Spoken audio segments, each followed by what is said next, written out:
Oh, cool. This looks like the right door to go through. I mean, nice and easy. Oh my god, no! Back 4 Blood is the spiritual successor to Left 4 Dead, and as Valve have apparently stopped developing games to focus on Steam sales, this is what we're left with. But it's not a totally bad thing, but when your fans want Left 4 Dead 3 and Half-Life 3, just ignore them, I suppose. I mean, that's Valve. But that being said, Back 4 Blood is the next thing to getting the third Left 4 Dead.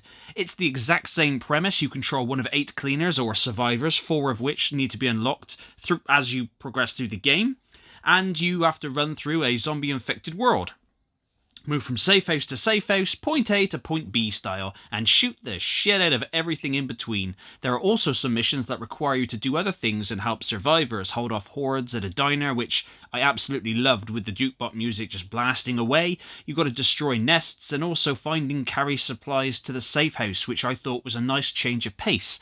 There are 4 acts and 33 levels within those acts, which is actually quite impressive. There's also a Swarm mode, which is a Horde-style mode, and the option of quick play to enter any campaign mission online or solo. Obviously, if you're playing solo, you have 3 AI, and I'll get to the AI in a bit. There are a fair few guns to use, from assault rifles, LMGs, SMGs, shotguns, pistols, auto pistols, sniper rifles, hunting rifles, baseball bats, knives, axes, and loads of others. There's also grenades, molotovs, pipe bombs, you can put down barbed wire, etc. And the weapons can also be upgraded with attachments that can be found in cases spread out throughout levels, or bought at the safe houses with currency found on your runs. You can find them in cars, on the floor, on tables, and then you can just buy different attachments. These upgrades will attach the new muzzles, scopes, clips, etc. to increase stats on your weapons, reload time, all that kind of stuff, which is a nice touch. You can also unlock cosmetic changes to your weapons and to your character just via playing the game and unlocking supplies. And back at the fort, which the fort is this little area you can run around and unlock these upgrades using supplies. You can also try out every single weapon in a shooting range, which I think is really, really good, just to give you a feel of the weapons. There's also the card system, where you can create decks with these cards, giving you more health, stamina, healing efficiency, earn more money, and so on and so forth. You can also activate special cards, where if you complete the level in a specific time, you get more rewards, or if you bring up an optional boss like a massive ogre, which are huge, you can, gain more rewards. So again, another nice touch. The game looks and plays really well. I'm playing it on the Xbox Series S. That's what this gameplay footage is. And the graphics, to be honest, are quite good. And the frame rates are solid. I've had no frame rate drops. I've had no bugs or glitches affect me. But the AI on both the zombie and the cleaner side, well...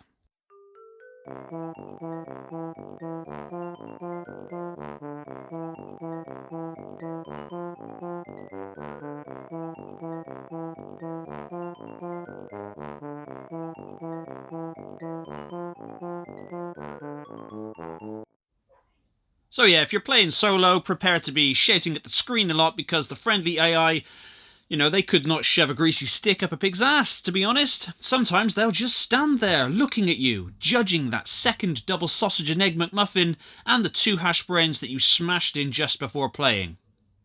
Or maybe that's just my own conscience. Anyway, moving on. But overall, you can play online with friends and randoms, and the game's 4 acts will take around 8 hours plus on standard difficulty, maybe even less with friends or some, really talented randoms. It's not quite as chaotic as Left 4 Dead, as there's nowhere near the amount of zombies rushing at you. Like when the hordes come after you in Left 4 Dead, the hordes come after you. It's like an ocean of zombies. But here, a lot do appear, but nowhere near as much. There are the special infected that come after you, that pounce, explode, spit shit, puke up green shit, and the ones that look like Quagmire after he's discovered porn. Yeah, I'm good. I'm just gonna go and check my mail over there. I didn't expect a lot from Back 4 Blood, if I'm honest. I didn't play the beta, and my friends and my brother who had played it said it wasn't very good. But on the full game release, I'm actually quite impressed. It does feel like a full finished game that only needs some patching to the AI. Does the AI stupidity strip away from the actual fun of the game? For me, no, it doesn't. It's worth a bash, especially on Gamepass for free, which is how I played it, but even if I had bought it on PlayStation or PC or whatever, I'd actually be quite relieved. It's miles better than a similar game that was released a few weeks ago, Aliens Fireteam. Not that Aliens Fireteam was terrible, but it just needs a lot of work, whereas Back for Blood doesn't need a lot of work. It's pretty much there, you know. It just needs the AI tweaking a bit, and you got yourself a really good, solid zombie shooter. Back for Blood gets a very positive 7 out of 10 from me.